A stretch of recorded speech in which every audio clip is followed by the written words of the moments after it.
myself this. One out.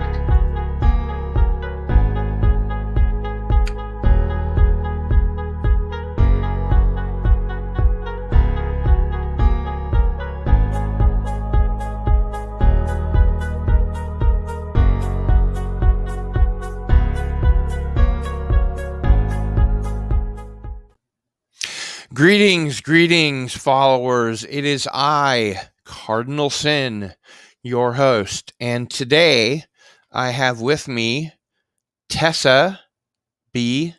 Dick. And we are going to talk all things Philip K. Dick and about her books.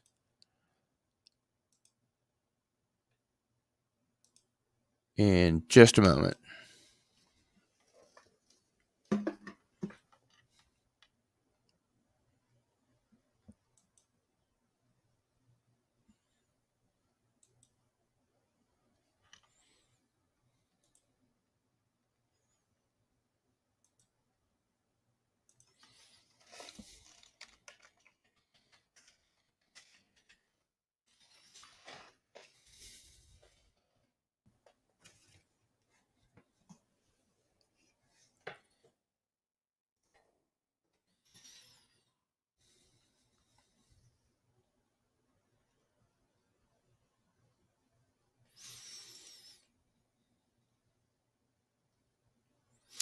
And I think Tessa needs to unmute her mic, and then we can begin.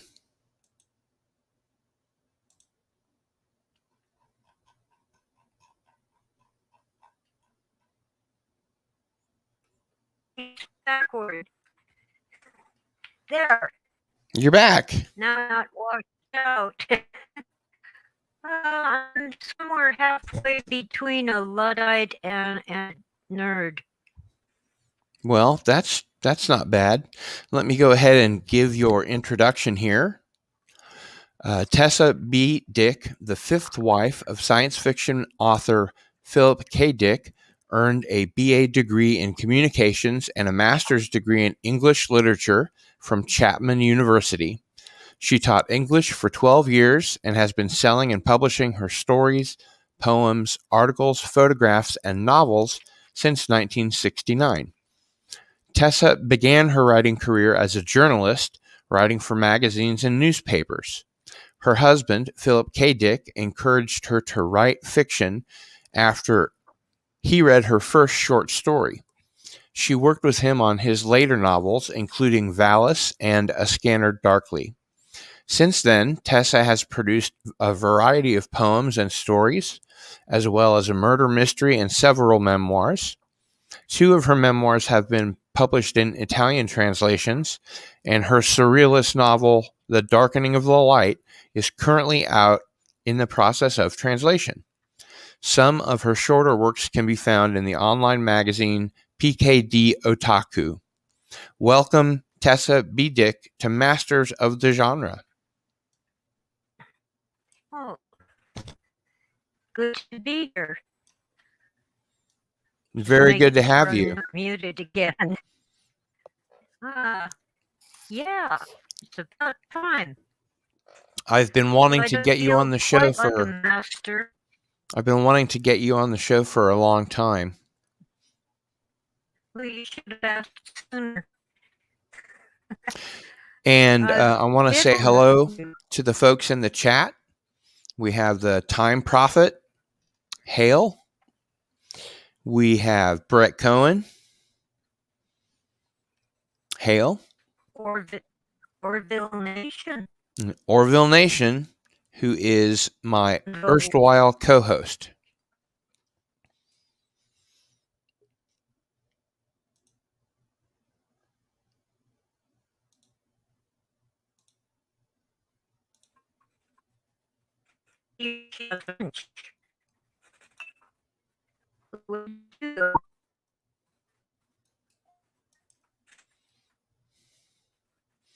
Let me make sure I have the invitation link here so I can send it to his Twitter. By myself, I can't check because if I turn on the speaker, it'll mess up the.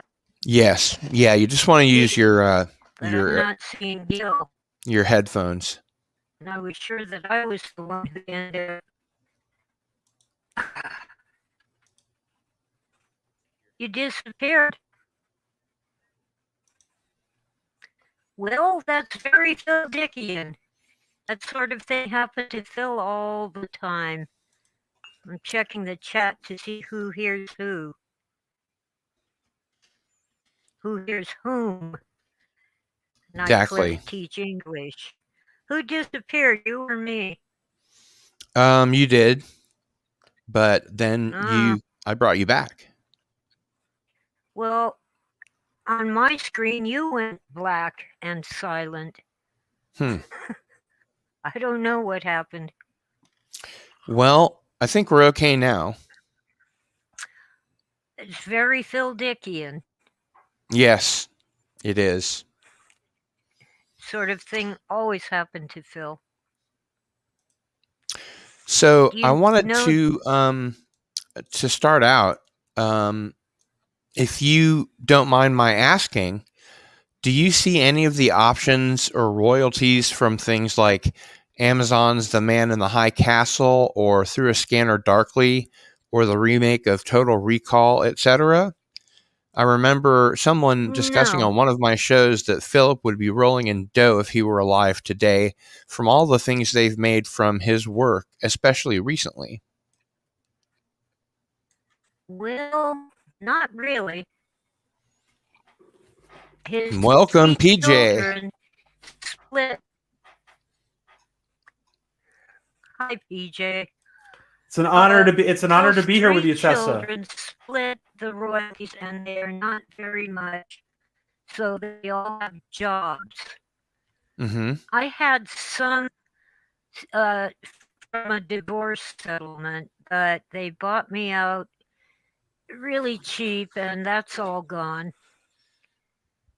And it's okay by me. The trust, it's a trust now. It just isn't very profitable, except for lawyers and Hollywood. Mm-hmm.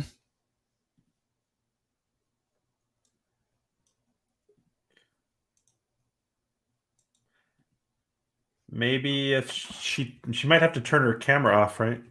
Am I gone again? If you want to turn your camera off, you can put in an avatar of yourself. Well, if you think that might be. How do I do the avatar? You just go down to your square. Yeah. And at the door. I'm on live on the show. I haven't heard a door. Let me turn off the camera and you tell me how to put up an avatar. Okay. That way we'll be able to at least hear you uninterrupted. We should be able to hear you uninterrupted. So you can I see. You can go down to the menu bar where it says Stop Cam. Avatar. Yeah, I already did that. I'm uploading an avatar. Okay.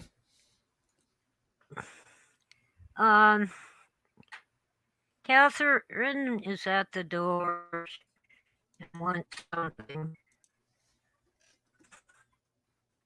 But she walked away and I'm not chasing after her. Where's my picture of me? I think I'll do. It doesn't sound like having your video off is any better than having your video on at this point.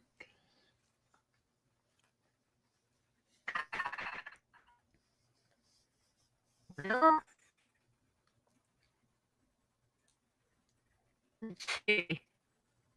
You can just hit Stop Cam again, and that should bring you back.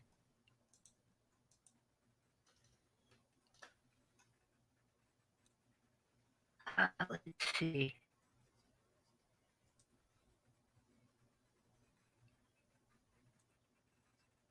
Back.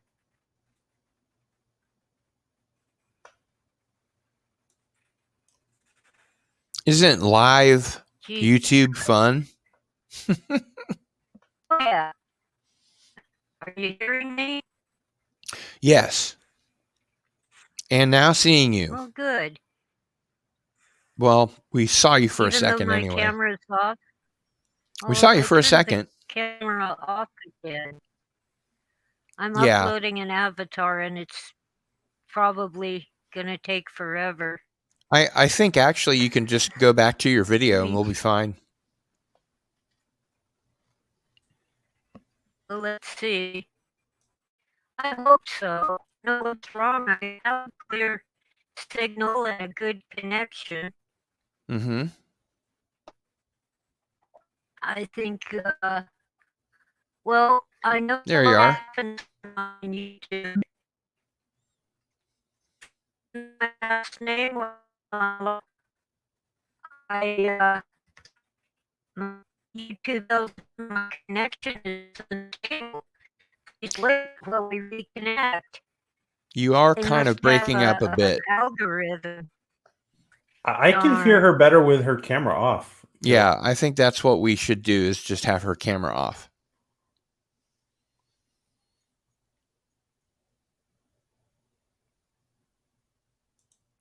Let me make sure I put this out on Twitter again. Yes, thank you.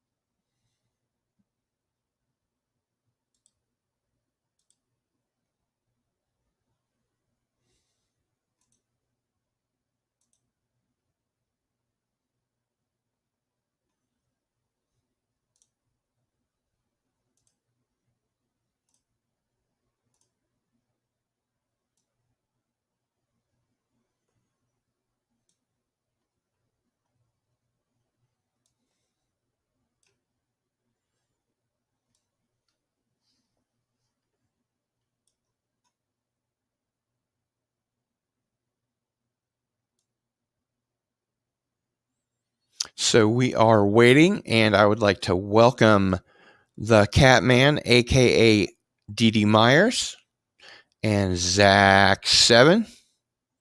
Thanks for being here. While we are waiting, because the Stream Elements bot is running, but the tip jar is not, if you should choose to tip me or buy me a coffee, you can do so here at my PayPal personal link. It's 100% secure. I don't get any of your credit card information. So that is a good way to, it's really the only way to tip me. And do you want to, oh, sorry, Bill. I was just going to say, while we're waiting for Tessa to return, we can begin to talk about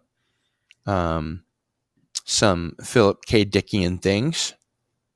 And I was just going to ask you really quick, this Masters of the Genre show that you put together, do you maybe want to talk a little bit about what the whole concept is? It's a great concept, and what your vision is for the program? Sure, absolutely.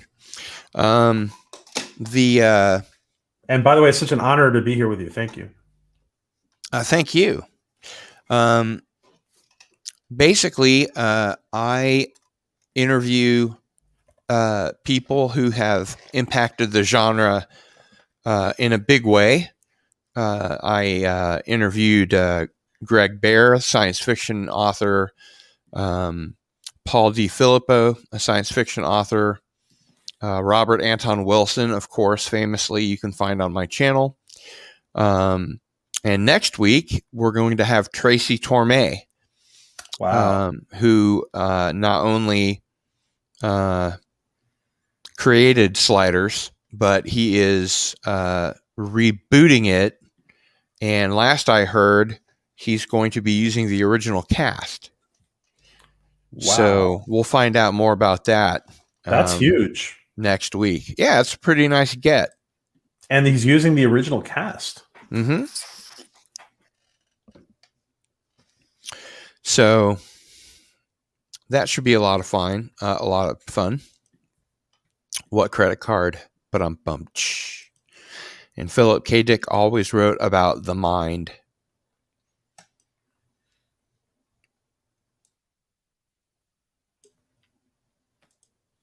There she is.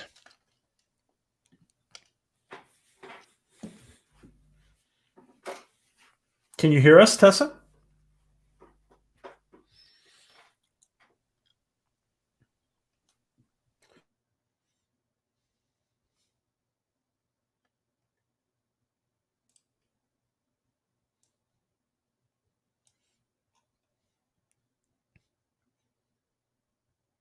Tessa, are you hearing us?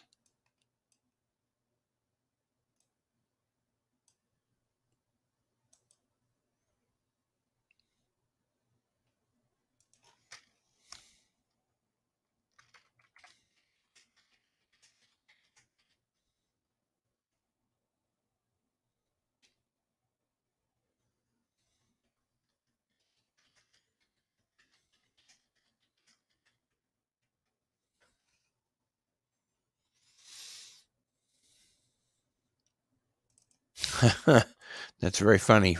The Time Prophet says, if only we had the technology from Philip K. Dick's novels to help us here. Indeed. PJ, have you seen the film Through a Scanner Darkly? I have not. No. What year is it? Oh, it's maybe 5 to 10 years old. Okay. It had Keanu Reeves and... Oh, yes, I have. What am I talking about? Yeah. Winona Ryder and what's his name? I always forget. Woody Harrelson. I had bits and pieces of it, yeah. You haven't seen the whole thing? No. I don't get it when people say that. I hear a lot of people say, I've seen some of it. Well, what, do you have kids? Well, good point. Touche. What are your thoughts about the film? I don't remember it. I actually probably think I saw it on a flight or something. Mm-hmm. Like maybe saw bits and pieces of it when I was like too exhausted to watch. But I do remember seeing parts of it.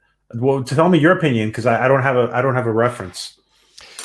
I think it follows the story pretty closely. It was a Linklater film, and he brought his own style to it because the story requires a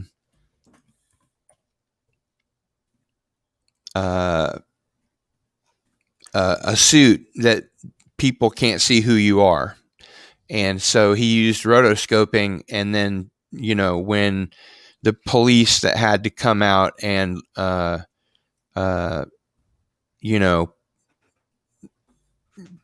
catch people for drugs or whatever. Say again? There we are. We can hear you a little bit.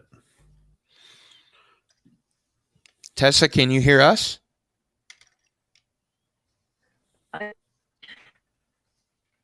Having issues.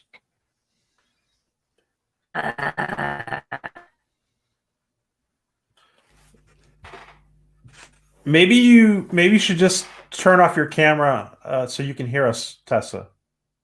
Maybe turn off your camera. Oh.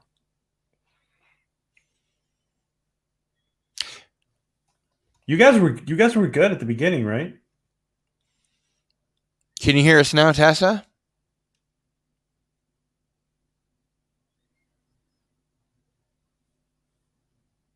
Can you hear us?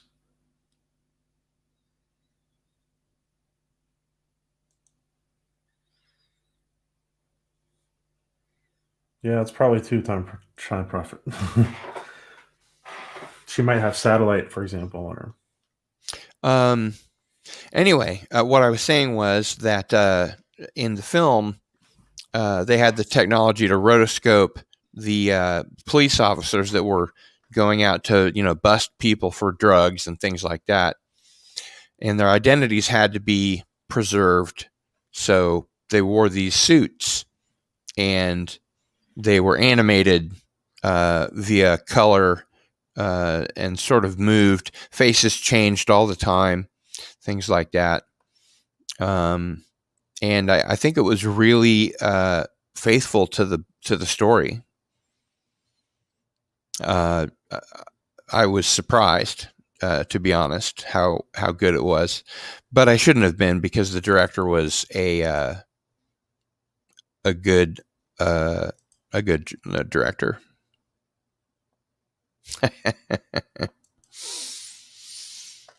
So, Tessa, can you hear us?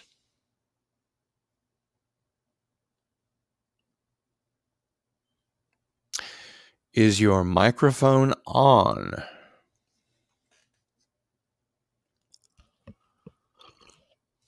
Maybe check the volume, Tessa.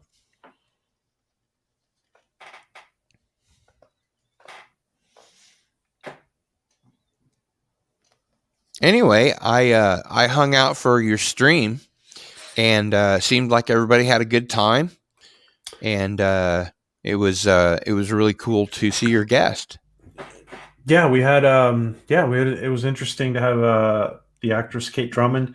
Oh my God, I looked at her IMDb. She's in the last year and a half. She's been really, really busy, even through COVID. Yeah, that's really cool. The Time Prophet says, has Tessa tried rebooting or tried a different USB port?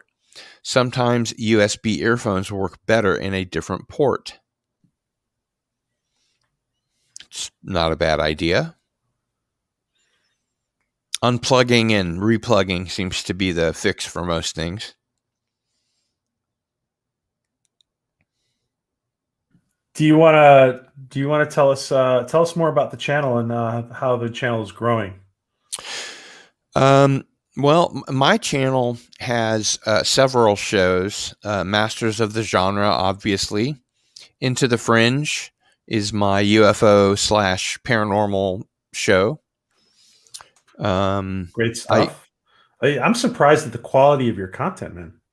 Oh, thanks very much. It's like wow. It's kind of you to say. Back at you. It's Art Bellish. Well, thanks. Do you see the private chat from Tessa? I do.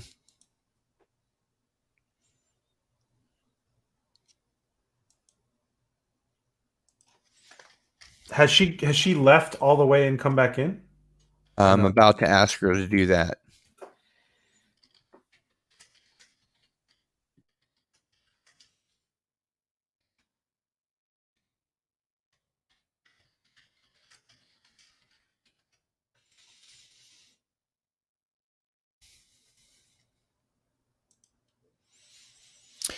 The Time Prophet says, I always find it strange in a world with a camera on every phone that UFO pictures are still blurry.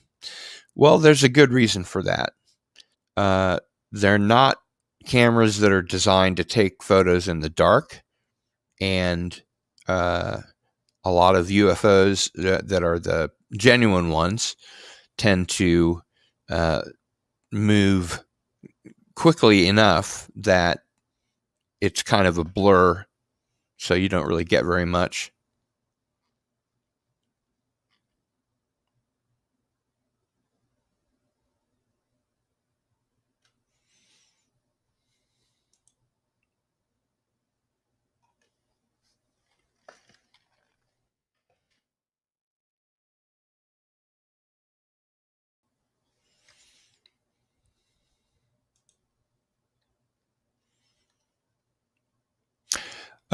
So again, to continue, we do the Into the Fringe. Mexican Iron Man is my expert co-host.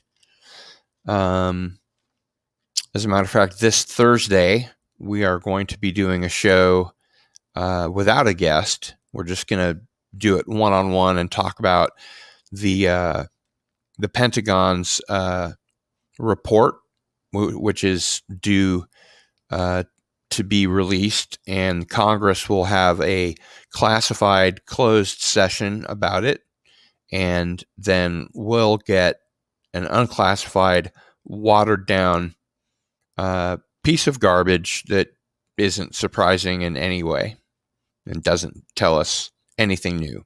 That's my prediction anyway.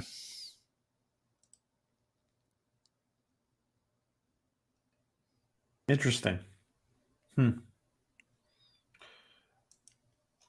And just for everybody in the chat, Cardinal Sin is behind the scenes trying to get Tessa to get her audio fixed.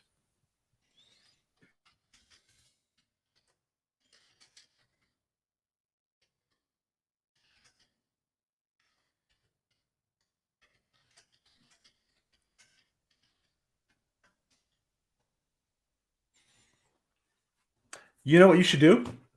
What's that? You should just maybe you should just boot her and have her join again. As long as she knows that that's what we're going to do.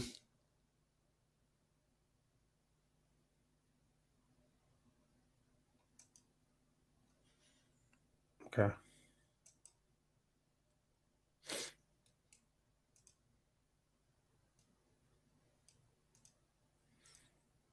Because when she came in initially, she seemed okay, right?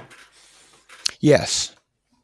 So I went ahead and kicked her from the studio, and if you can hear us, if you're listening, Tessa, join again through the link that Cardinal Sin sent you.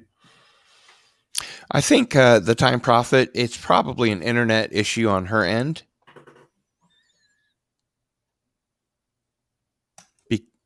Here she is. Ta-da! All right, I think I'm here. Can you hear us okay? Awesome. I hear you fine. I just great. had my mic on top of my head. Well, now you're 5 by 5, as they say. Why don't you put me on the bottom, Gil, so you can... Well, let's hope this connection finally works. Actually, it's really good now, Tessa. It is. We can hear and see you. I have 3 different wireless modem thingies, hotspots. Mm-hmm. And this is the 3rd one. Let's hope it works.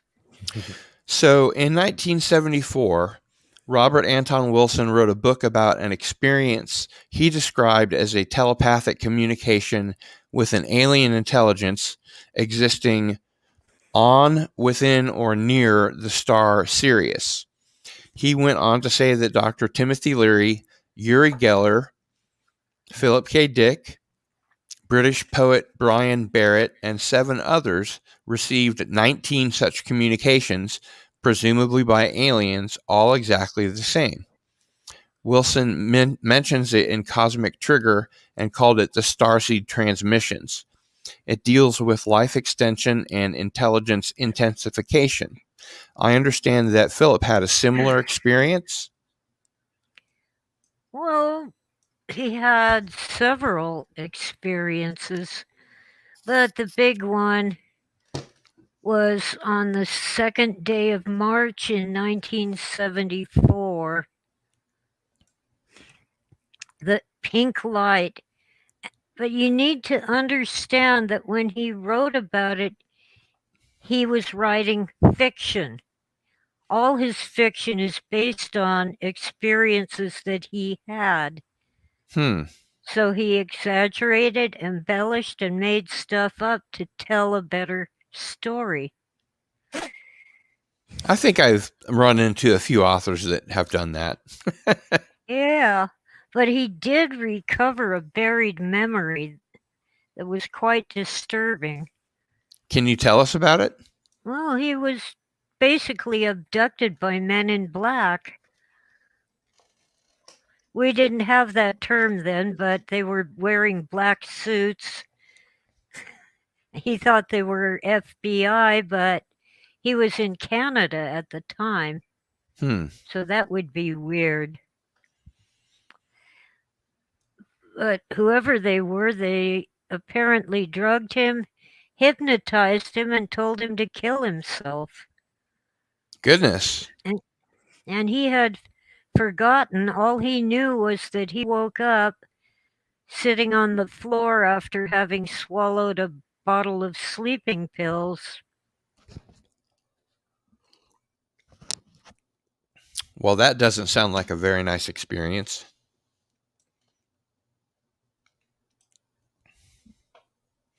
Let's see if I can find the right image. There you are again. Ah, what a moment. What a cliffhanger. He called for help and got help, but he had forgotten about the abduction until he started what he called a process of anamnesis. Not, it's unforgetting. Mm-hmm. He remembered that, and neither of us could figure out why he was so important to some organized group for them to harass him and go after him over a period of several years. Right. Yeah, but I I was very young. I didn't know a whole lot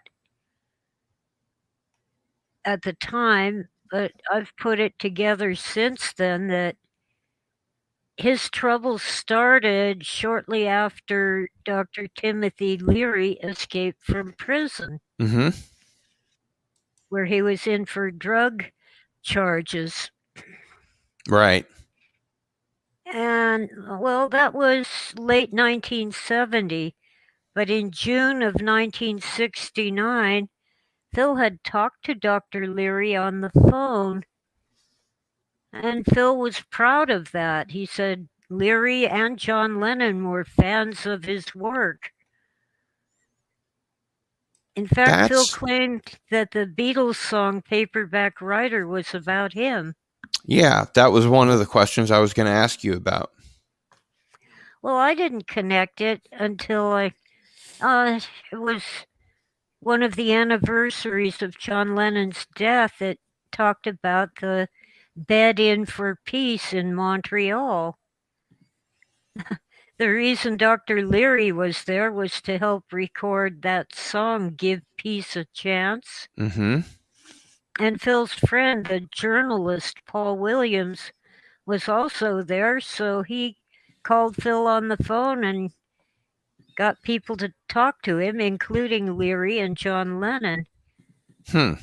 So while the U.S. authorities were desperately trying to find Dr. Leary, they must have come across Phil's number in John Lennon's phone records from the hotel. And so they must have thought Phil was much more of an important connection than he really was. So I have up Remembering Firebright, and it says Philip K. Dick's VALIS trilogy and exegesis. Is that how it's pronounced? Exegesis began with a series of startling mystical experiences in February and March of 1974. Find out what happened, how he explained it through the eyes of his wife who lived through it with him. This personal look at Phil's pink light experience and the work that it spawned covers the final 10 years of his life with some background from his earlier years. And this edition is expanded. Chapter 3 is new.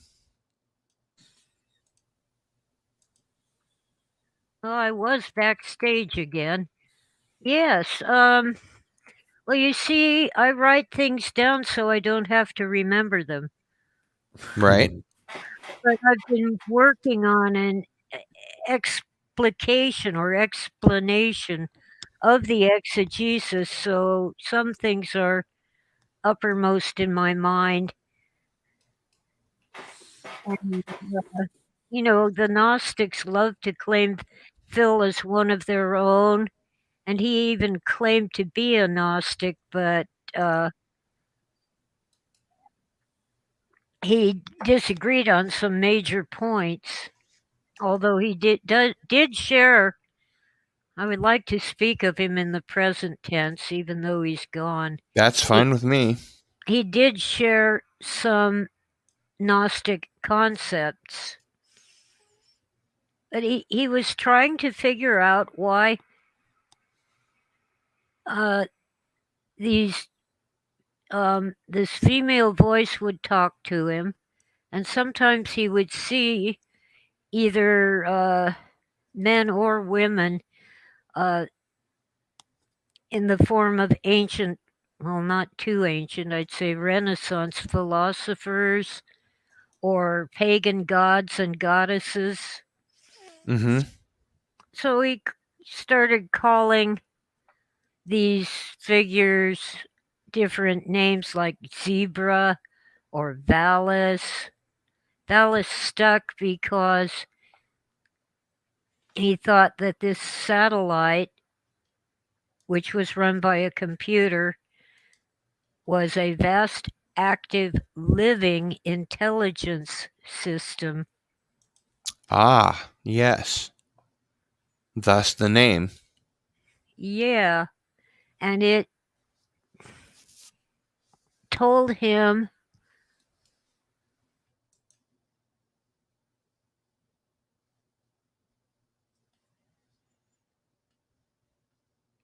I love a good cliffhanger. Yeah, it was. This is definitely a cliffhanger.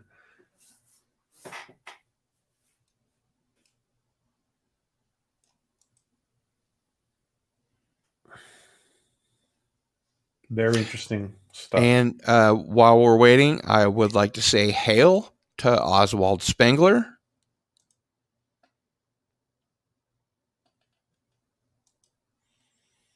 The Time Prophet says, I am like that. I write tons of notes. You wouldn't believe how many notes I write for my videos.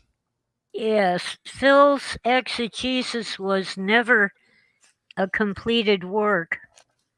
Which one is which? Oh, dang. I'm trying to tether my internet. Are you hearing me? Oh, yes, we hear you and see you. There. It might work better on the tether. Who knows? That might work.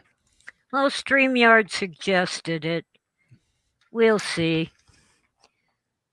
So far, we can see you and hear you just fine.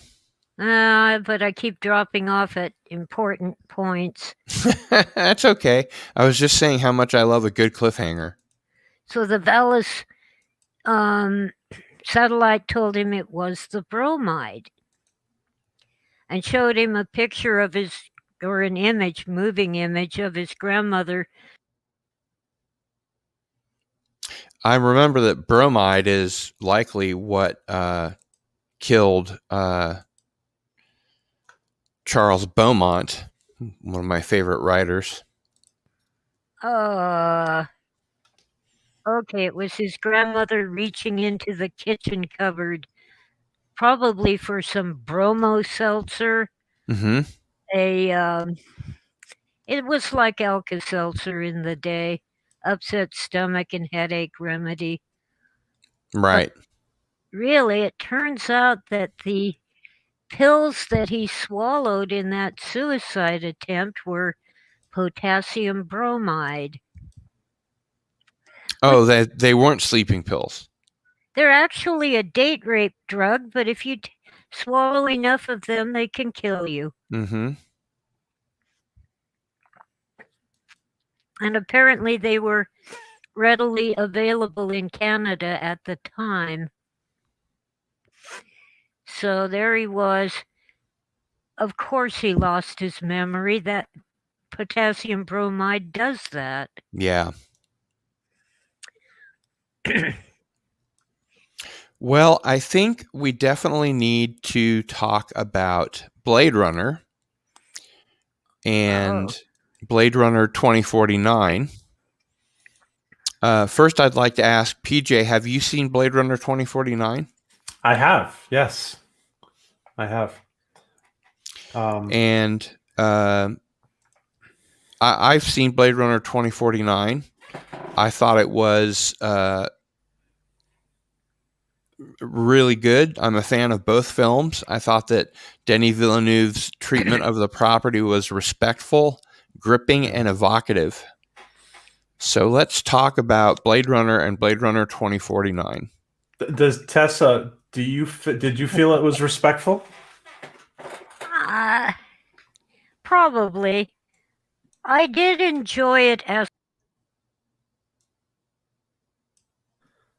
That's a She'll be back.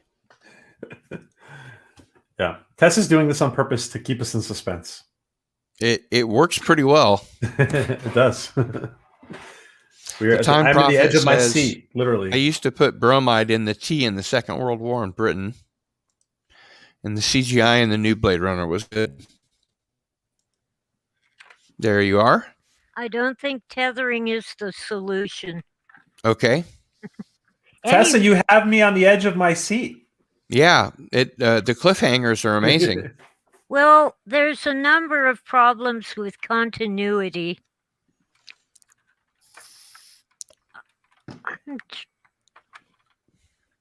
Oh, heck with it. I've got all my core cables tangled.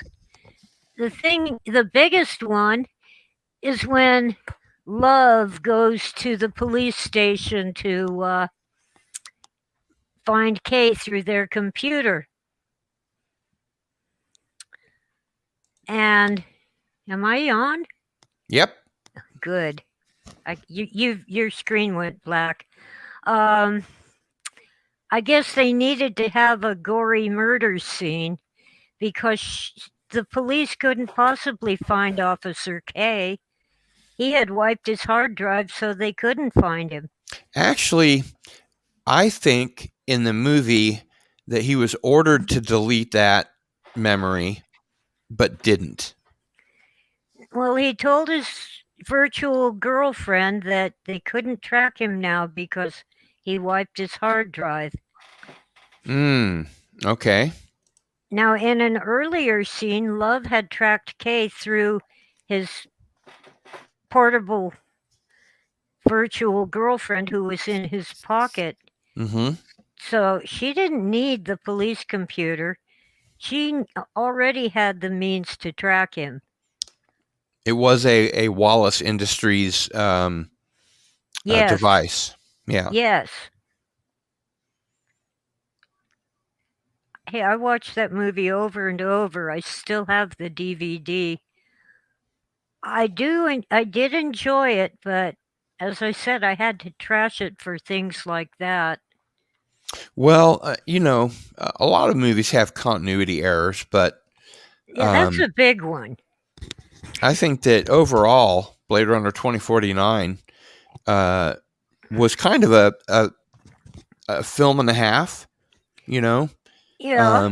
It started Kay's story, and then it sort of finished Deckard's story, and I thought the way that they brought Rachel back was really cool.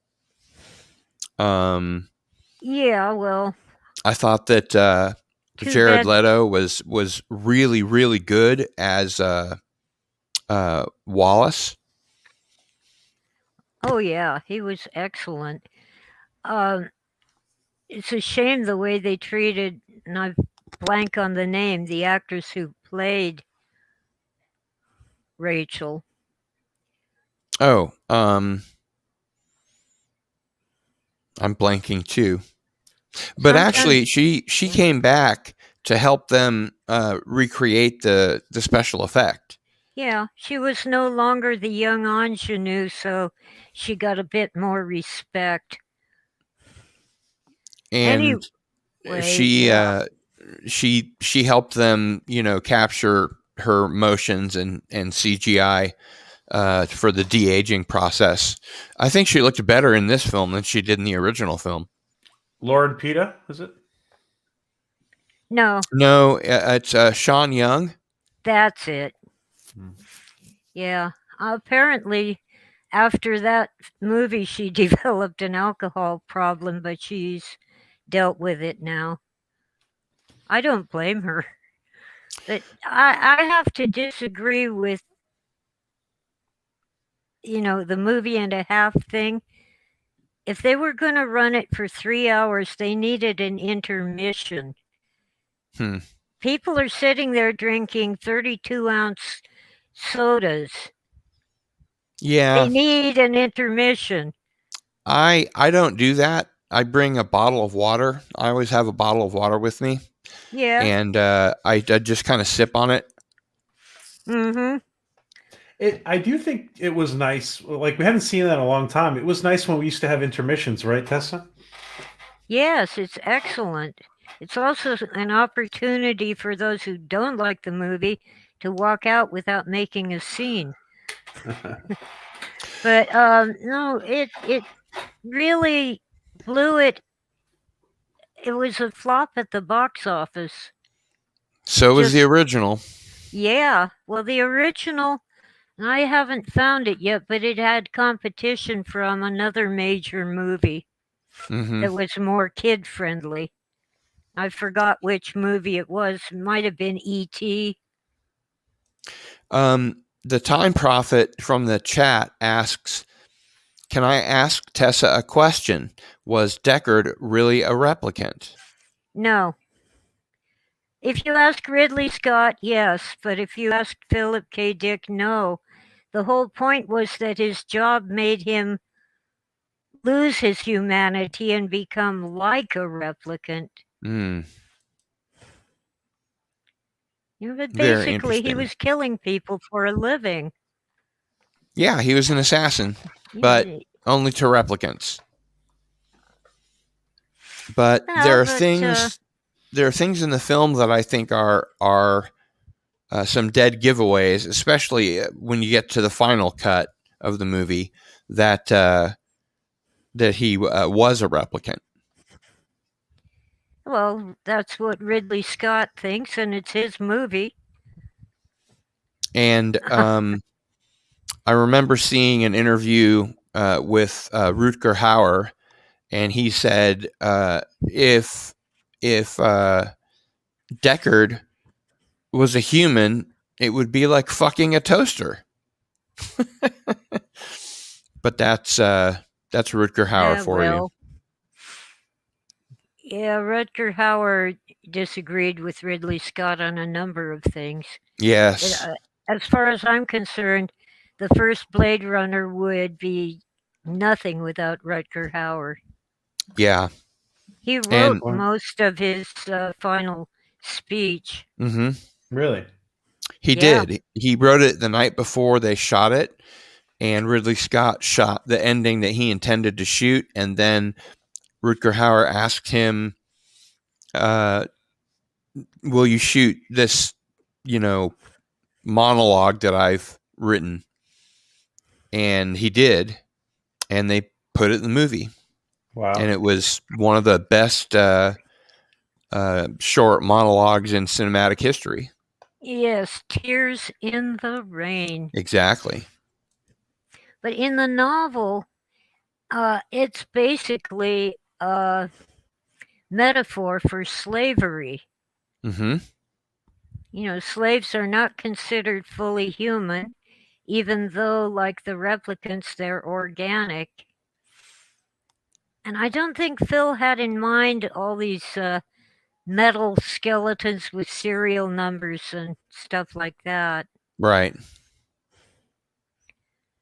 I think what he had in mind was clones,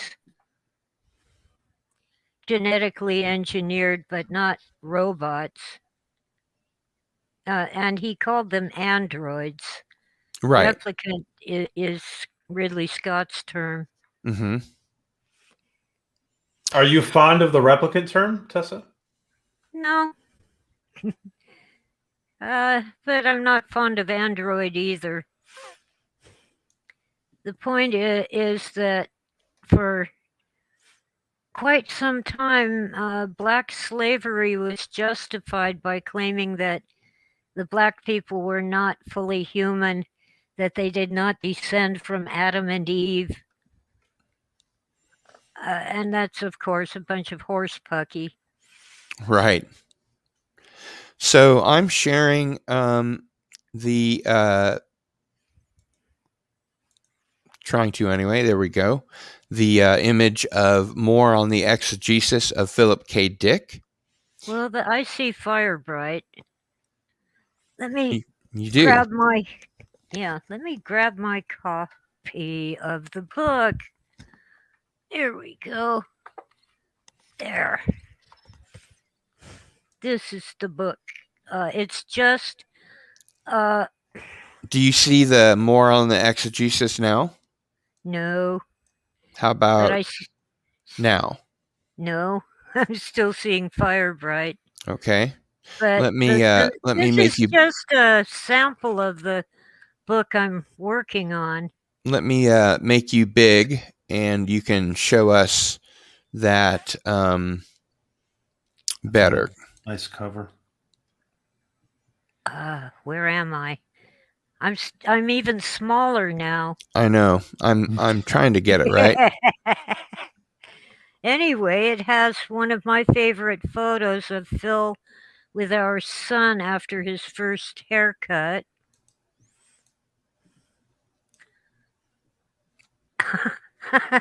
Give me just a second here. Okay. I'm a little bigger. Now I'm smaller. There you go. There we go. I can't get used to doing things backward. Yeah, I know. It's weird. I'm still working on the book, but my readers kept pestering me for a sample. So I released a Kindle of a much shorter work in progress, Kindle only, because there were not enough pages for a paperback. And as I got up to about 75 pages, I put out this in paperback and Kindle. But somehow my 75 pages, no, it is 77. But on the Kindle, it's 55 pages. Go figure. Yeah. Anyway, this is just because it's taking me so long to do all the research. Mm-hmm. It's more academic than anything I've done before. So I have what are going to be notes at the end of each chapter. But for now, they're just with the quotes and paraphrases that are in the text, because if I make chapter end notes now, they'll be in the wrong place when I finally finish it.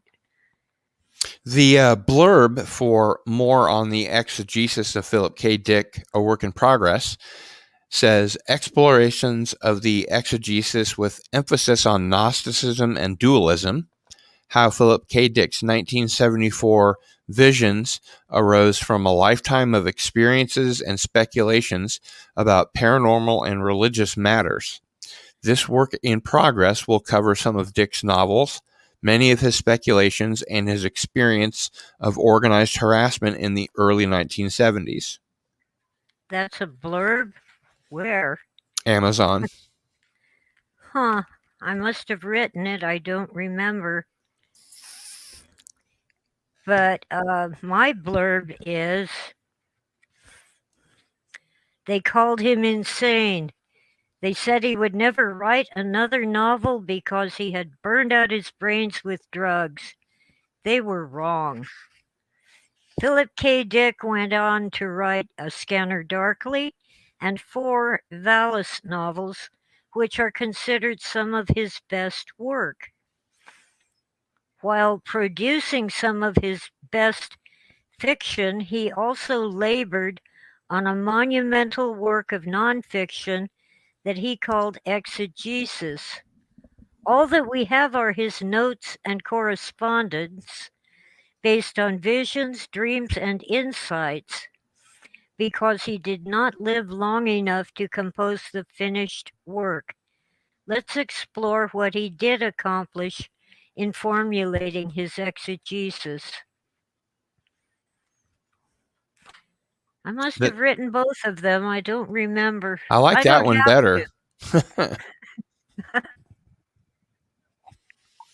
I don't know. I understand that there's like thousands of pages of Phil's handwritten notes, including letters to friends and colleagues. It's estimated at over 10,000 pages. Really? Many of them handwritten, so it won't be as many words as 10,000 typewritten pages. Sure. Oh, Tora wants to come say hello to her adoring fans. Come here, you. There she is. That's Tora. Yes, there's a kitty. Yeah. There you go. She's mad at me now. How many cats do you have, Tessa? Well, I have Tora and one feral cat who was born in my house but thinks I'm the cat murderer. Anyway, so that's 2. Both spayed, so we won't have 100 cats. So I am looking for this one here. And this is your book.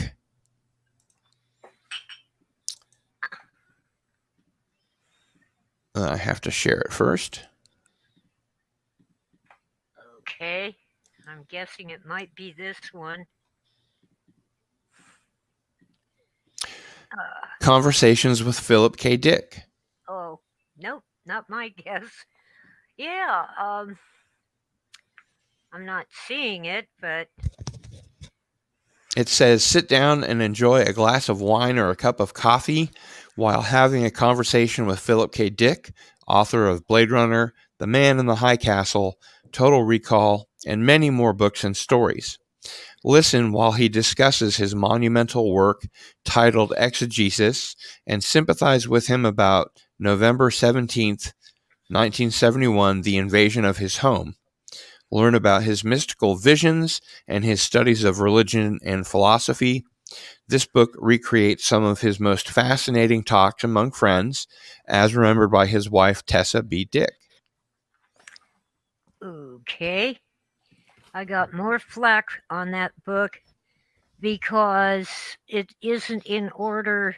It isn't in temporal order. It jumps around to different times because I was trying to organize it by themes, not by time. But apparently, some people don't like the way it jumps around. I think organizing it by style or era or however the author wishes is just fine. I'm trying to figure out. It looks like my refrigerator's in a separate box. It's just the way my wall was built. This house was built by morons, and they must have been 4 feet tall. Except in the kitchen where you have to be 10 feet tall to reach the cupboards. Wonderful. But the doors, the doorways are so small you can't bring in an appliance unless you take the door off the hinges first. And even then it's a tight squeeze.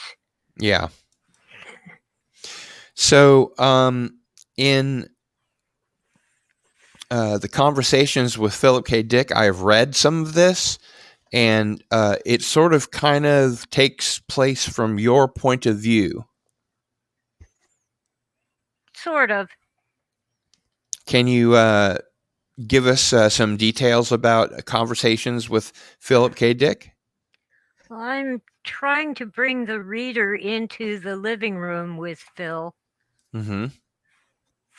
So it's you are having a glass of wine and you are listening to Phil. Mm-hmm. But it's just the way he used to talk. He didn't engage in small talk. He was talking about important issues in politics and philosophy and his own life. Did I blink out for a minute? No, I just shifted the image so that we can see the cover of the book while you talk. Oh, I'm glad you can see it. I have a black screen. Anyway, yeah, I was trying to put out a book a year, but that isn't happening now. That's a tough cut, even for, best-selling authors that write garbage. Well, I've written plenty of garbage. But since Amazon started this self-publishing, I no longer have to wait a whole year for a publisher to decide to say no so that I'm free to send the book to another publisher. Mm-hmm. They don't like it when you send it to all of them. They want you to wait and Right. wait and wait. I've had some really wonderful rejection letters. They love my book, but they don't think they can make any money on it. Even dog books. And Donald A. Woolheim pretty much kept Phil afloat when he was struggling. And I just wanted to welcome to the chat Rennie A. Hale, Hale Tim Possible, and my friend Jacob Archer Barton. Oh, the Catman. Yes. And Catman. Ivan Ivanovich is here.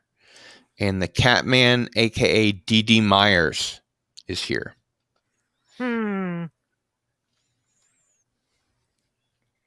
Wow. We've got quite a crowd. We do. Yeah. You're big time, Tessa. Oh. I have a YouTube channel. It is not monetized, so if YouTube starts running ads on it, I don't get the money. Yeah, I have that problem too.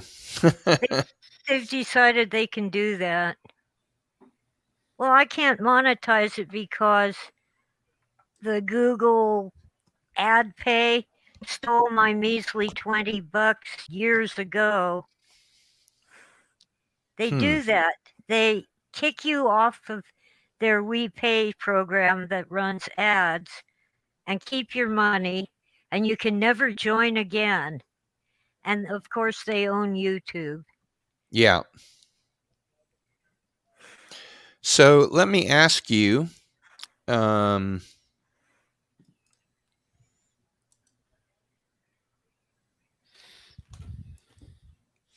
about another of your books, The Darkening of the Light.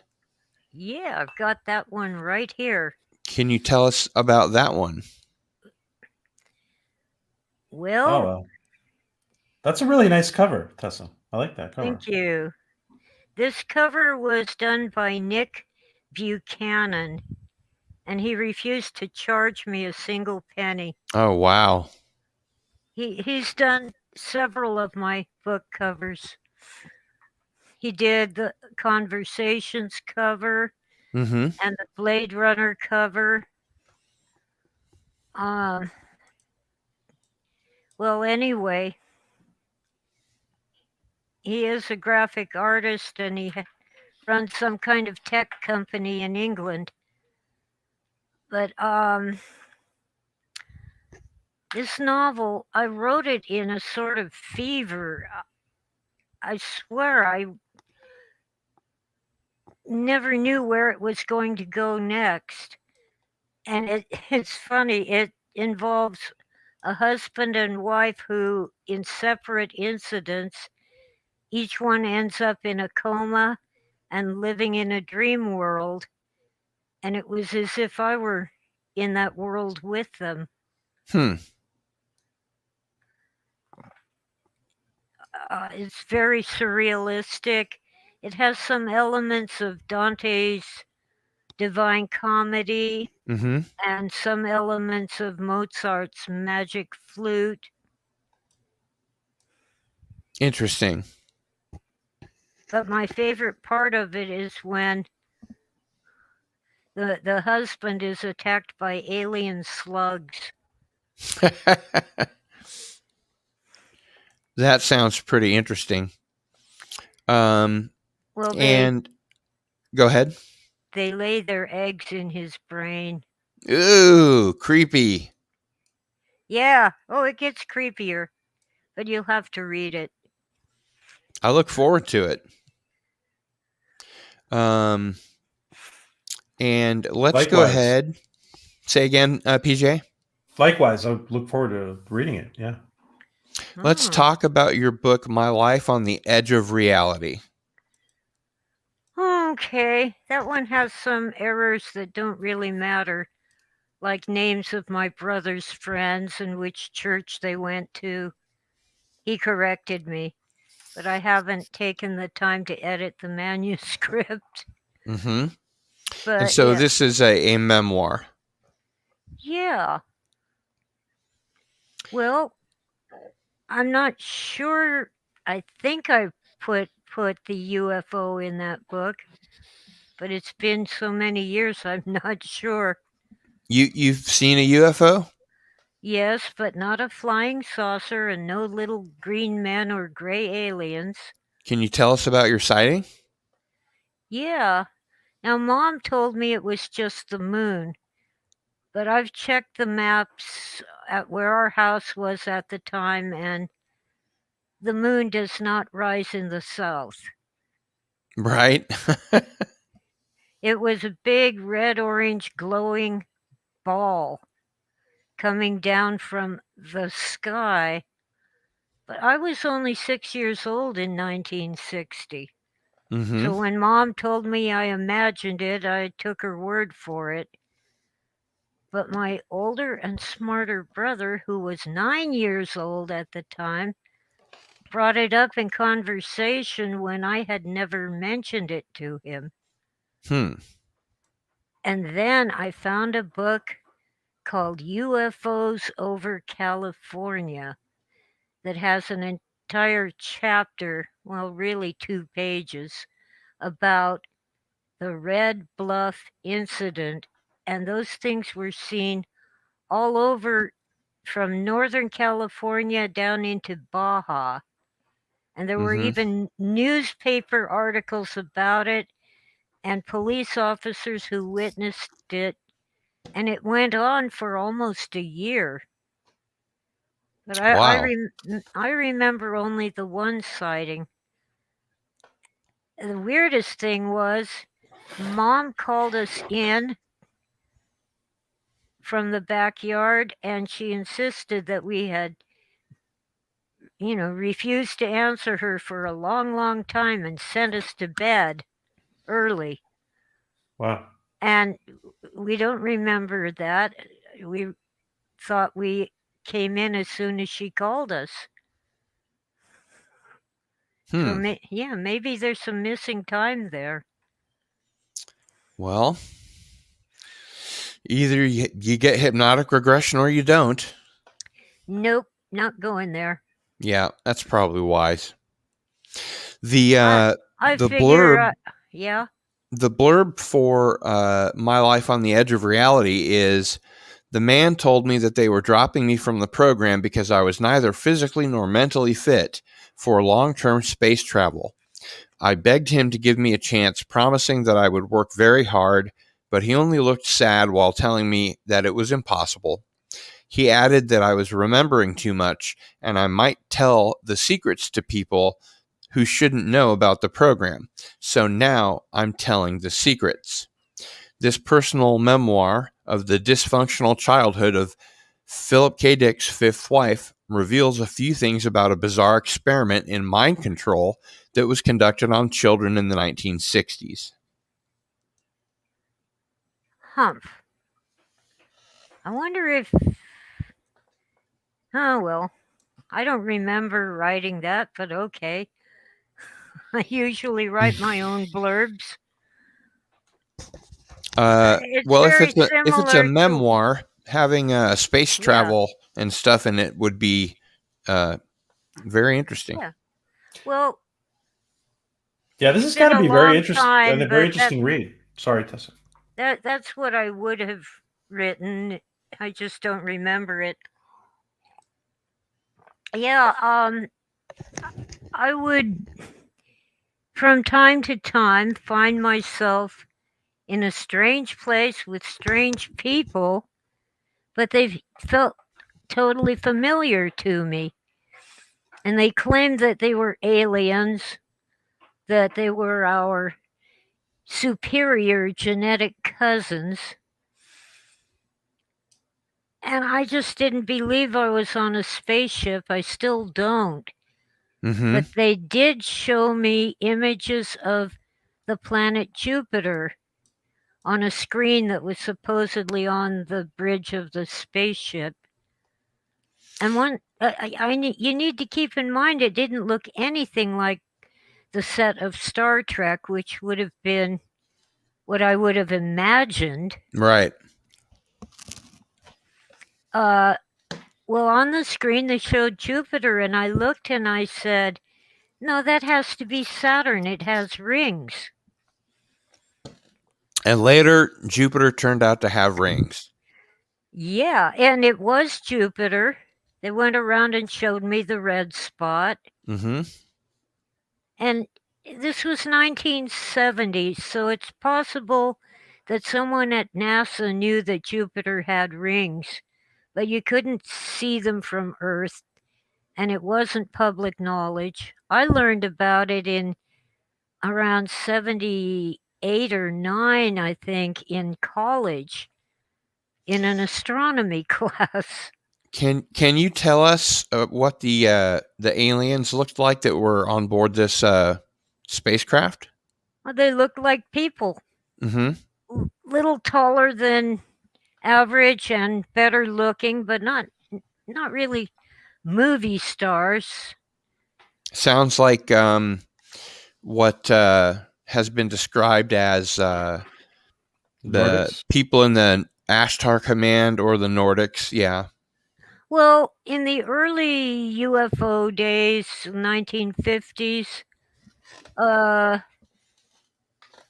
you'd hear that these aliens were from the planet Venus and they look just like us, like that. I can't remember his name, but he's Howard Menger and no, the George Adamski. what was his alien friend's name? Something Something A. Acheron? Mm-mm. Asteron? He supposedly even visited the Congress and shook hands with the president. Anyway, he had a name that wasn't that exotic. I just had a panel Thursday in memoriam of Timothy Green Beckley, and we had lots of his friends on, and he talked a lot about. One of them talked a lot about the Ashtar Command, and had the names of all of the people that the contactees were talking about, specifically.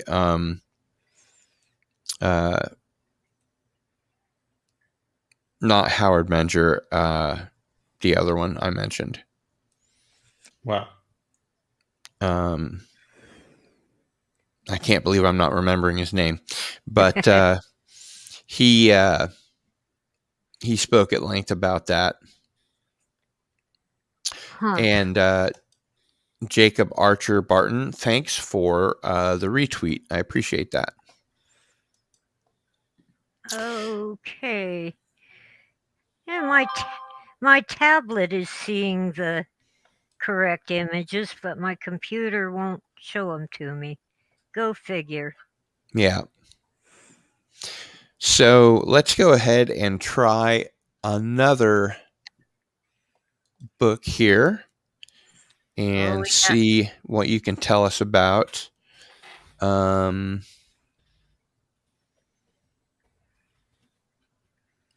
Okay. Want to make sure that we get a good one. How about? They're all good. Well, no, they aren't. How about The Owl in Daylight? Oh, well, because of a non-disclosure agreement, I'm not allowed to talk about it or even claim to be the author. Oh, okay. Well, it does have your name on the cover. Well, if you got one of the 50 copies in existence, count yourself lucky. Wow, really? People are dying to have that book. Yeah, it's very expensive on Amazon. Yeah, and the I don't get the money. Oh, that's Really? unfortunate. Okay, I sold the first 20, signed and numbered, and I'm good with that. But somebody thought that I had plagiarized the title. You can't plagiarize a title. You can't copyright a title. That's a good point. I hadn't thought of that. Yeah, but they were up in arms because someone wanted to make a movie with that title. So we settled. Well, the blurb says, like The Matrix and Jacob's Ladder, this story presents alternate worlds in a kaleidoscope of fantasy, a morality tale set in several alternate worlds. And I'm under no NDA, so I can say that. Okay. Fair enough. I can't stop you. Not that I would want to. Right. Especially now that we're booking along. How about Origins Part 1? Well, yeah, that's I've been trying to turn that into a trilogy. Well, there's a whole bunch about Adamski's visits Adamski, with that's what I was trying to Venusians. remember. That was the name Yeah. I was trying to remember. He was visited by Venusians, but it doesn't name the... Orthon. Orthon. That's his name. Oh, Orthon? Oh, okay. Anyway, it isn't what I was thinking of. I have to admit that I've paid a lot more attention to the abductees than I have the contactees. Yeah, well, I don't call myself an abductee because I didn't want to be dropped at the time. Now I'm glad about it. Oh, it's what I get for looking down. I'm trying to close everything on this tablet so it doesn't hog my internet. Right. So the blurb for Origins Part 1 says, in the midst of interplanetary war, the survivors of a planet-killing weapon strive to maintain their hierarchical social structure, which is based on a misguided eugenics program. Taking refuge on the primitive planet Earth, they struggle against predatory dinosaurs as well as alien spacecraft. Second edition, revised and expanded. Well, what can you tell us about Origins? Oh, that was fun.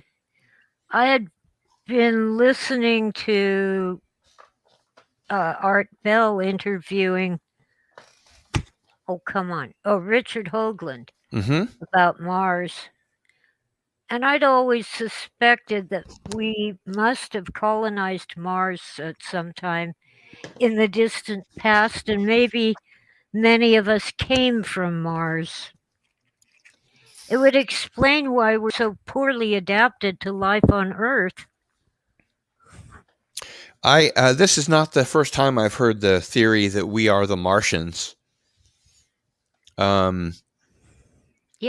I've also heard the theory that we began on Mars, and there was a catastrophic event coming, and so they migrated it to Earth. Yeah. And it's partly based on what these people who claim to be aliens were telling me. I went to some kind of school. They were showing me how the engines worked so I could possibly be a mechanic. And they had to do with rotation.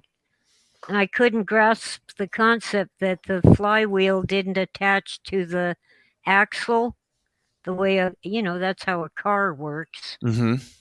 It just spun in proximity to the axle, and it just didn't make sense to me. Anyway, that was long before I started listening to Joseph Farrell. Oh, he's awesome. He's great. I've read several of his books. And the Nazi Bell and the rotation. Well, anyway. SS Brotherhood of the Bell. Yeah. Yeah. All Good those stuff. interviews that George Ann did are just so awesome.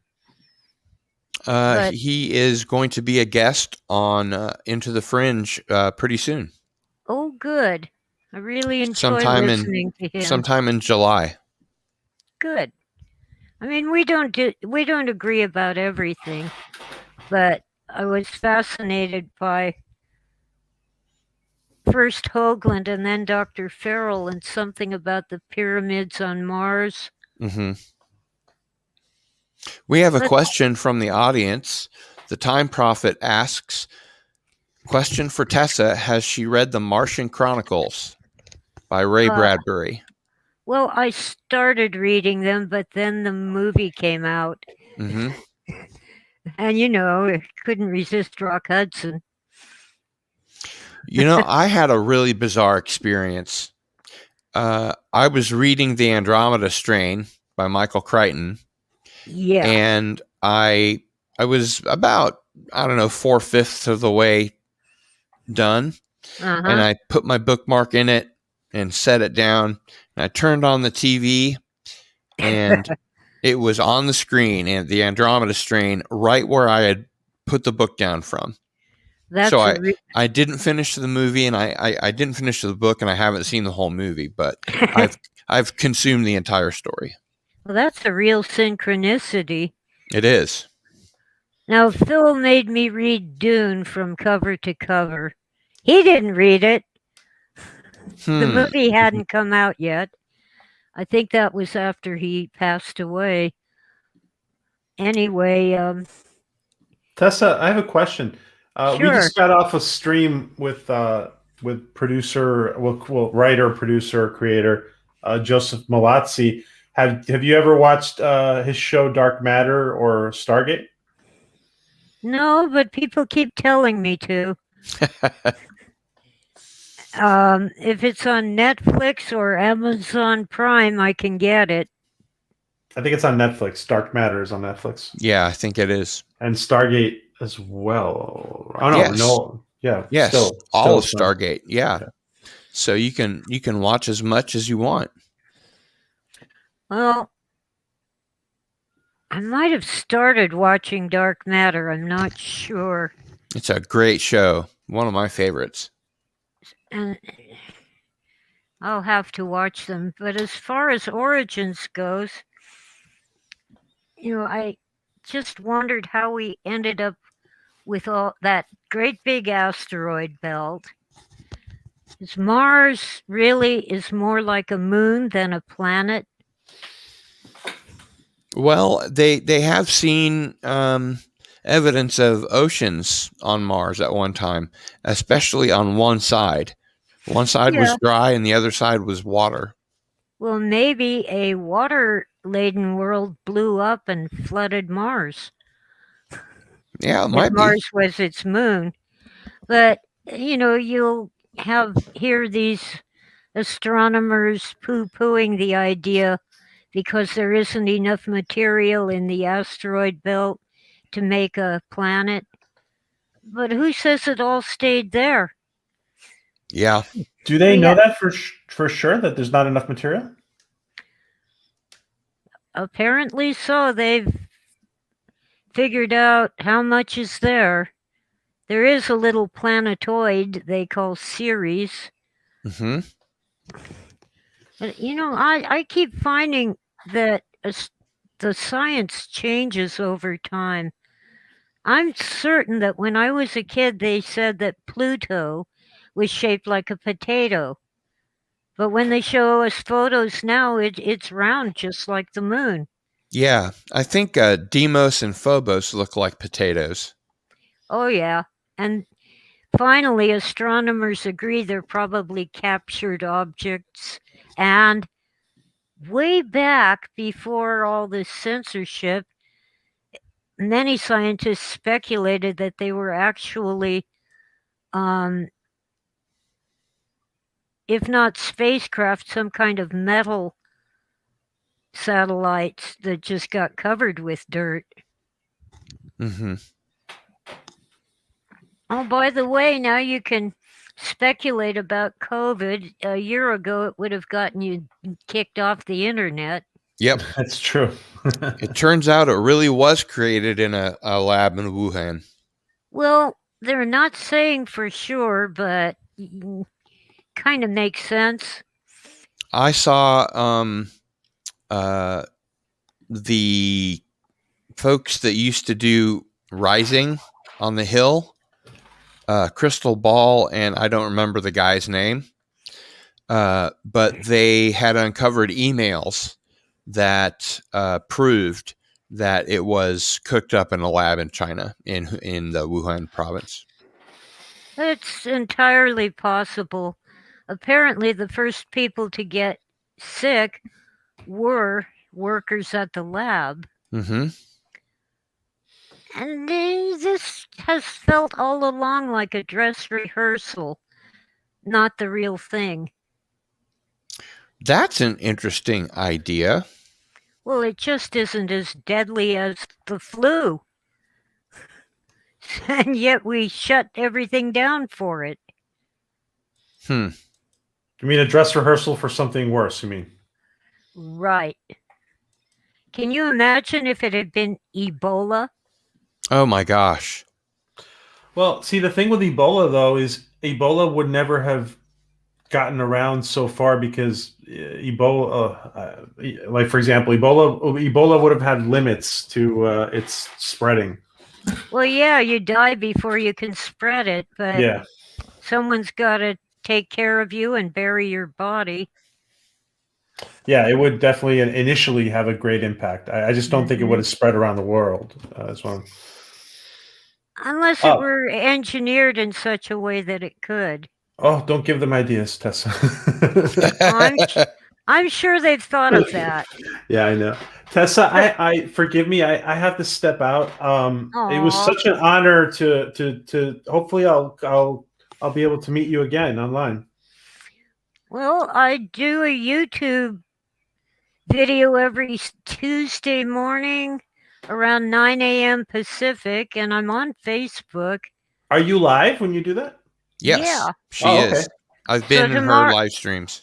Tomorrow, I can't, bring people on to talk, but I pay attention to the chat room. So tomorrow morning, I'll be on 9 a.m. Pacific time. I was, I'm just throwing this idea out there. Maybe down the road, you need a producer to help you do that kind of stuff. Maybe somebody like Gil. Well, what I need is someone with all the tech that I can't afford to buy, and then I'd have to learn how to use it. I didn't get internet till I had to have it for work. One of the things that I was thinking about was having a GoFundMe for you to buy a pre-built new computer. Well, I would like to have a desktop computer. This laptop is good for what it is, but it's a laptop. Yeah. And I had a desktop that someone gave me, and it was very good until the hard drive started going grind, grind, crunch. Yep. Hmm. Nowadays, they don't spin. Yeah, they just have the Circuitry. SSD drive. Yeah. Yeah. Well, PJ, I would like to thank you for being on. Thank you, Gil. And Thank you, Me Tessa. too.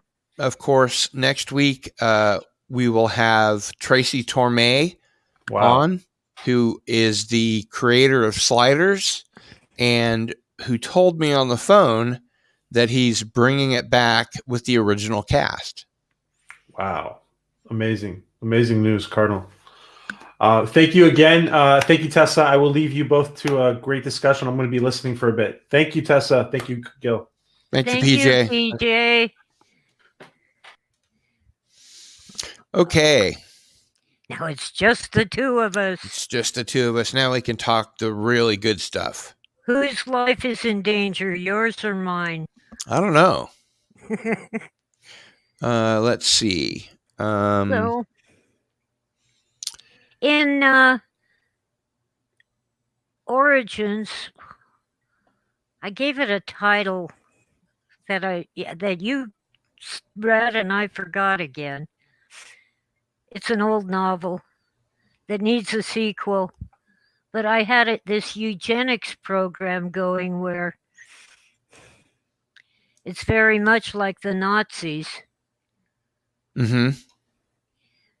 But because of their program, they are no longer able to reproduce because they're inbred. Right. But they're all tall, blue-eyed blondes. Isn't that interesting? Uh-huh. Now I'm smoking too much again. They're Hey, too you smoke as expensive. much as you want. Well, they cost a lot of money now. Yeah. California taxes you if you stand still, and they tax you if you move.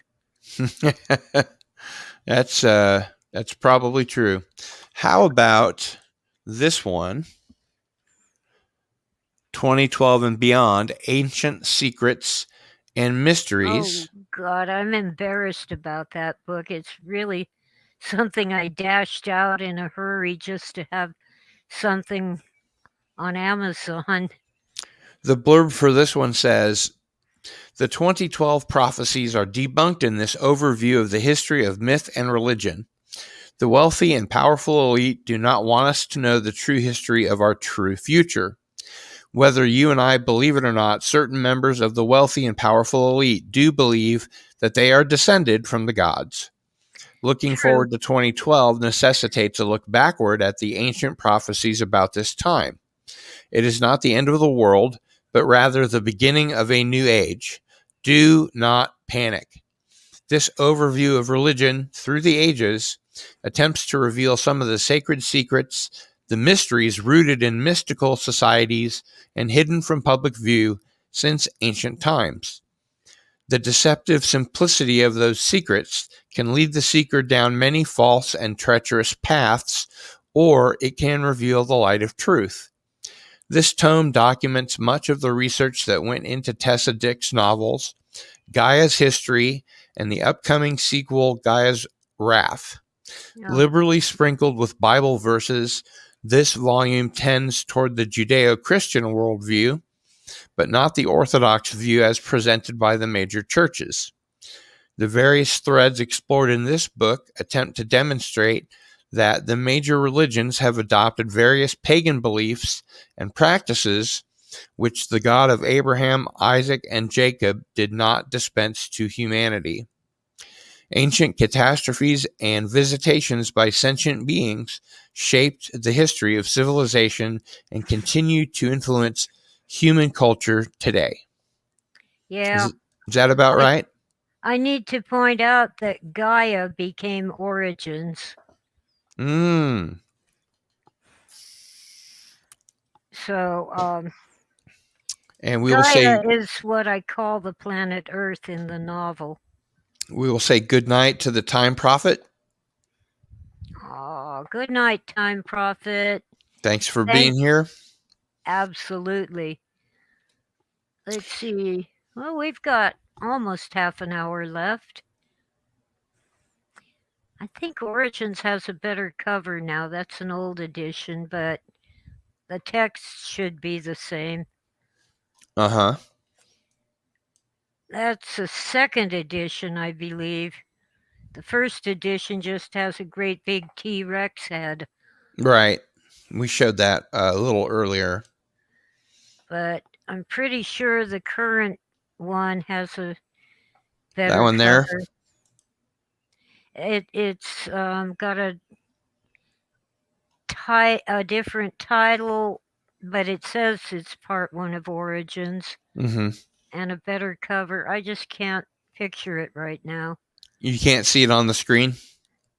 Well, I can see it on the screen. I just can't get an image in my mind of what the current cover looks like. Oh, I see. Anyway, yeah, that's where the people from, basically from Mars, but mostly from the planet that Mars was orbiting, come to Earth, and near the end, or at the end, they meet the first man. So in part 2, if I ever get it written, it'll focus on their interactions with humanity. You know, in Genesis chapter 6, Mm-hmm. The sons of God saw the daughters of humanity, that they were fair, and they took them wives, Mm-hmm. and they had children. And there were giants in those days. And they'll tell you the men of old, the men of renown. It really says men of ill repute. The Nephilim. Yeah. Mm-hmm. But if you don't know the book of First Enoch, it just kind of goes, what's that have to do with the flood? Yeah, they really should have included that in the rest of the Bible. Well, there were some early Christians who wanted to make it scripture, but there are some really hinky things in First Enoch. There's 2 other books of Enoch, but they were written much later. So when we talk about the book of Enoch, it's First Enoch that is its proper title. Is this the cover that you were referring to? I'm not seeing a different cover. I don't know. I don't dare try to look it up online because my connection is behaving and I want it to keep behaving. It says Origins Part 1, Thor's Hammer revised and expanded, and it has pictures of what look like velociraptors on it.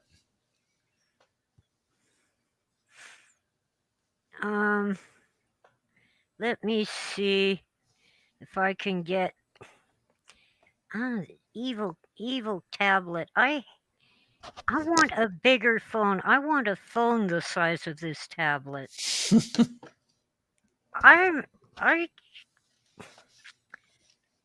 They need to wire you up with fiber over there. I call so many wrong numbers.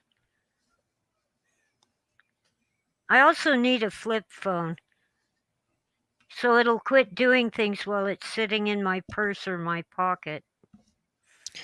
I think I can arrange that. I've got a flip phone that works. Well, I don't know if Verizon will let me hook it up. Yeah. They want another $20 a month, you know. Right. And I'm already paying too much. But the problem is that up here on the mountain, the only service that might be better is on cable. So it wouldn't be portable. Well, you could get a Wi-Fi spot going even if you had the cable. Well, I have it, yeah, but it would have to be near the base. I can take my little device, I'll show it to you. I can take this anywhere. Yeah, you should be able to take that at least 300 feet from the modem or whatever, and it will receive Wi-Fi. This is the modem. Oh, I I see. can take it. I took it to Colorado. Mm. See, I had it in the hospital when I broke my hip. Oh, goodness. Yeah. And at my family's house down the hill. I've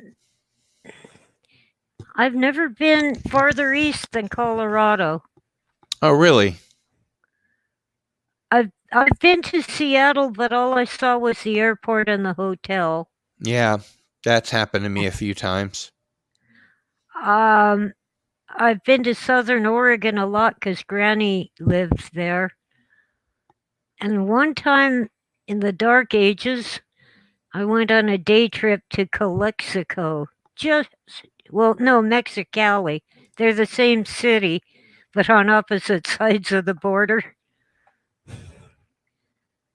Oh, right, right. Yeah, that's the extent of my travels. I haven't even been to the Redwoods or the Grand Canyon. Okay. I'm scrolling to see if it'll show me the cover. Oh my. The Owl in Daylight is expensive. Well, I guess I never put up the new cover. That is the new one. Humph. Could have sworn that Nick Buchanan made a better one for me. Oh well. How about Philip Live and K. learn. Dick's Owl? Things are not as they appear.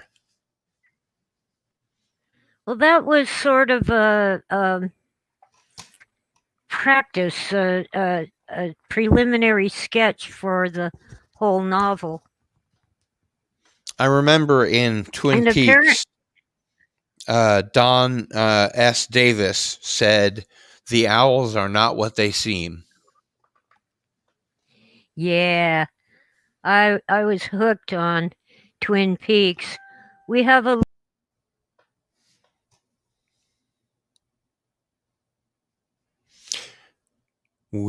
little break. And I think that one was just her accidentally hitting something. And so what it says about Philip K. Dick's Owl, the preview edition. Check out the first half of the novel that science fiction author Philip K. Dick intended to write under the title The Owl in Daylight before his untimely death in March 1982 prevented him from even beginning to set it down on paper. Now his widow, Tessa B. Dick, attempts to recreate the owl in a novel she's crafted with sensitivity and care. And she's back. Arthur Grimley, a wealthy composer of movie themes, finds himself in a world where he must journey through Dante's Inferno and the mystical trials of Mozart's opera The Magic Flute. Through it all, he trusts and believes in the feminine voice inside his head, a voice that guides him and instructs him. This condensed, abbreviated preview edition of the first half of The Owl prevents the faux world that Phil intended to create for your entertainment and enlightenment.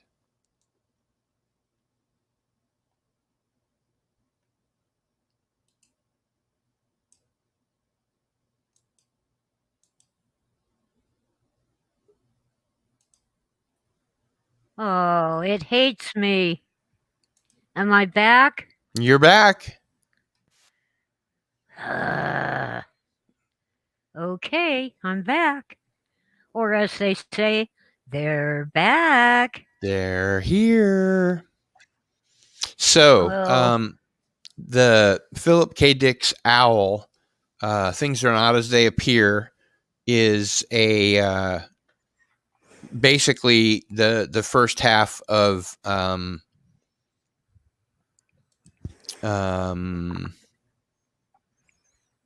Owl in Daylight. Owl in Daylight. Well, Right. it was sort of a practice sketch. I wanted to see if people liked the concept, and they did, so I went ahead and wrote the whole novel.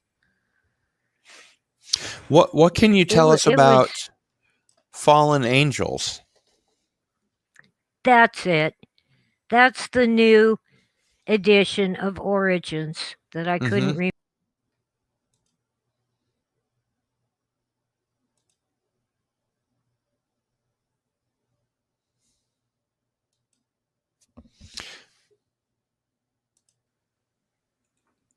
There you are. Crime.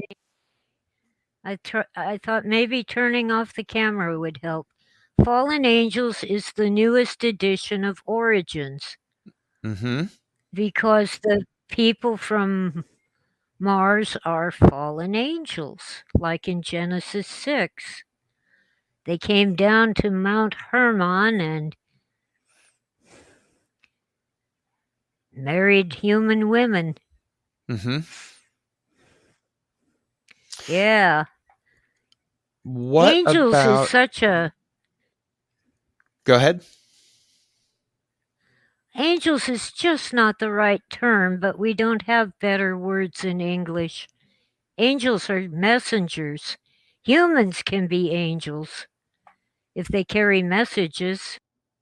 That's a good point.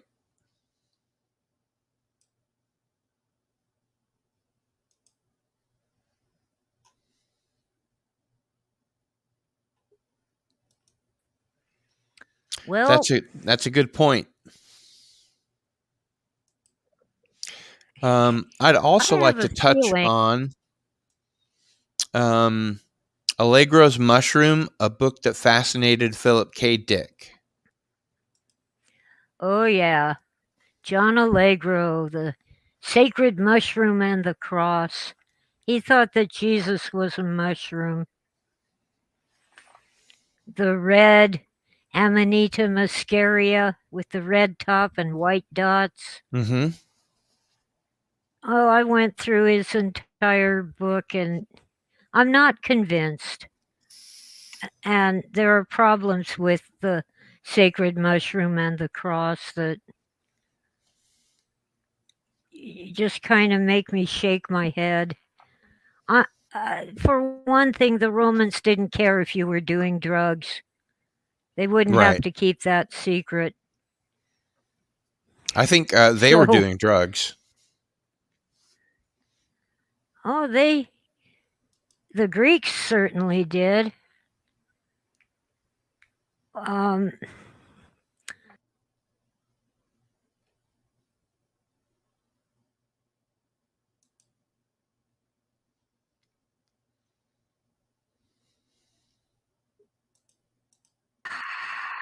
I get the feeling that the archons are listening. Somebody is. But you were saying about the Romans and they didn't care if you were doing drugs. Yeah. Well, the Greeks had this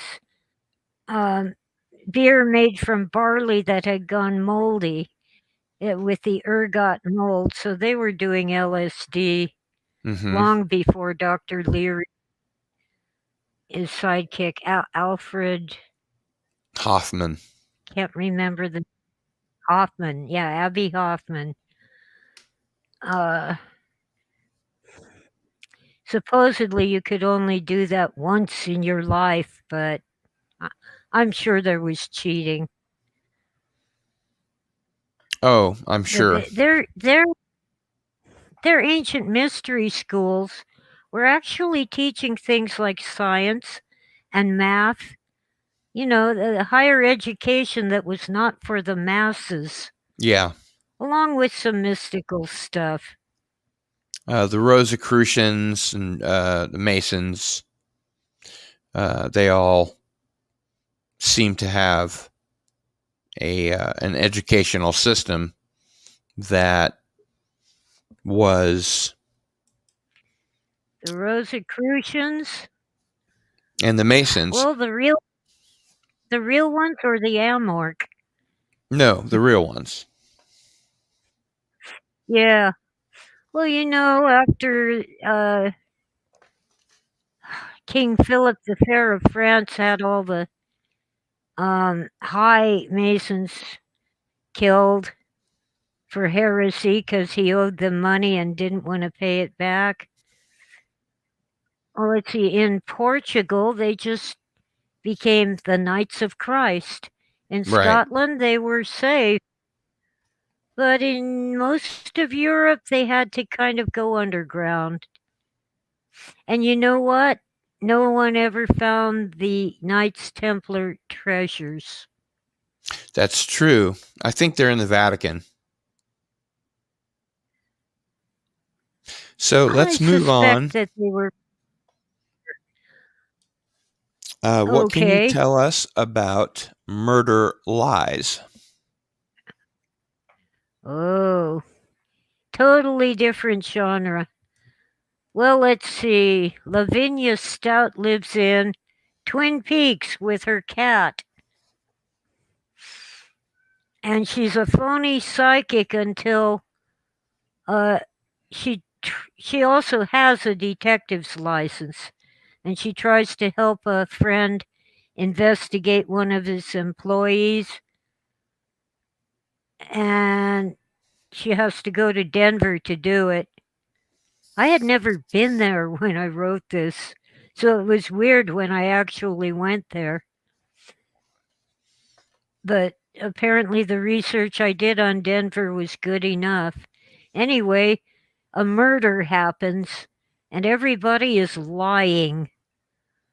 But once she basically has a change of heart while doing that investigation, she decides to be a real detective and not a phony psychic anymore. Cool. I think everybody likes a good murder mystery.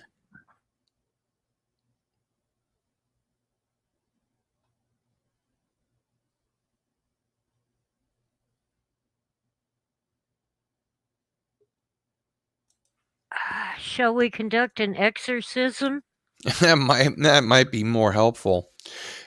In the few minutes that we have left, I wanted to ask you, what are some things about Philip K. Dick that most people don't know? Well, to the end of his life, he remained a faithful Episcopalian. Even though he wouldn't go to church, he spent a lot of time in conversation with the local priest. He had been barred from the rail. He couldn't take communion because he wouldn't confess his sin of divorcing Anne and marrying Nancy. Mm-hmm. He didn't consider it a sin, and he refused to insult Nancy by saying that his marriage to her was sinful. Everyone knows he loved cats. His favorite tea was Constant Comment. It's my favorite too. I've had a lot of Constant Comment, yeah. He was not doing drugs when I was with him. One time I caught him smoking a joint. Mm-hmm. But he didn't go out and get marijuana. The neighbor gave. That happens a lot.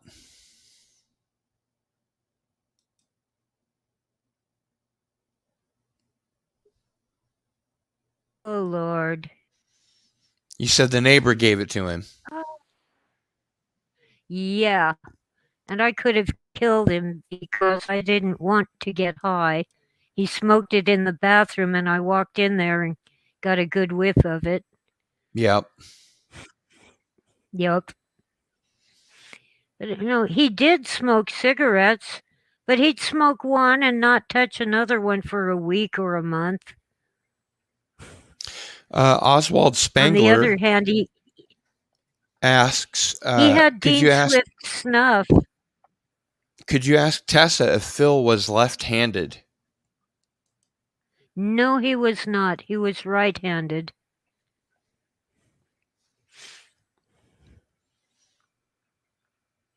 And there's a follow-up question.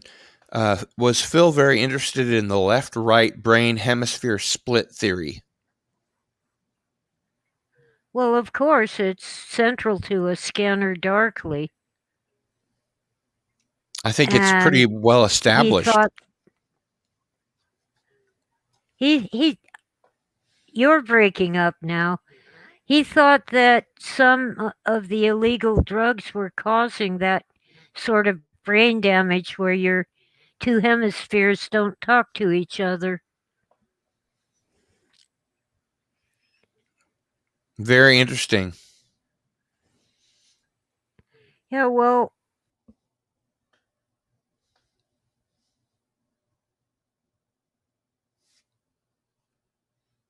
I do want to let folks know that on Amazon.com, Tessa has an author's page, so you can go there and find all of her stuff, and she's back. yeah, the Archons don't want me to mention that the CIA was selling drugs, heroin laced with some kind of toxin, in the early 1970s.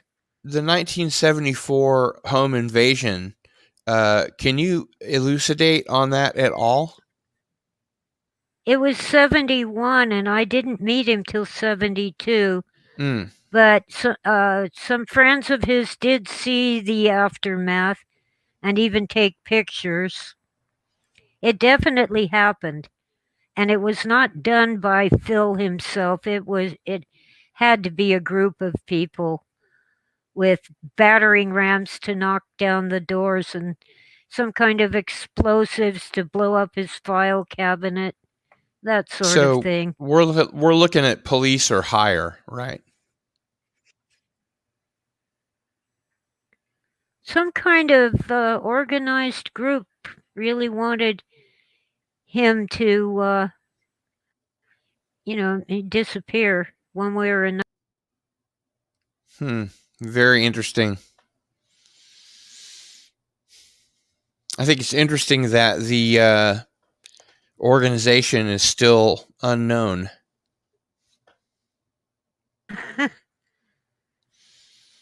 I find it interesting that the organization is unknown. Well, I think it was Nixon's Drug Enforcement Administration that went after Phil. That's very likely. War on drugs. Yep. The whole point of A Scanner Darkly was the evils of the war on drugs. Yeah. More so than the evils of drugs. Since we do need to wrap up, Tessa, I want to thank you for being on the show again, and wanted to ask you where people can find more about you online. Well, YouTube, Facebook, the usual, and Amazon. I know they're evil, but they pay me more than any other web store. Okay, well, there are a lot of ebooks for 99 cents and up of Tessa's work, so you can catch that.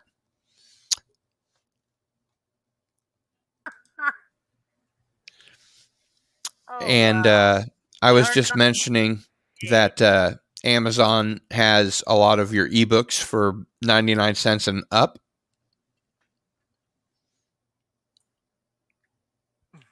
Yep. And now we should probably let you go. And I don't think we have a choice. Yeah. I do want to thank you again for being on. It was my pleasure to have you. And I look forward to seeing you again when the Archons aren't messing with our connection. I really don't think it's my internet connection. It must be the computer itself, because my internet lets me, right now it's letting me get onto Amazon, YouTube, all sorts of things on the other device. It's only the computer that's messed up. And I think that we should organize a GoFundMe to get you a new computer. A desktop would be nice. Well, let's get together on that later. And it's time for me to sign off, so I will. It's Cardinal Sin out.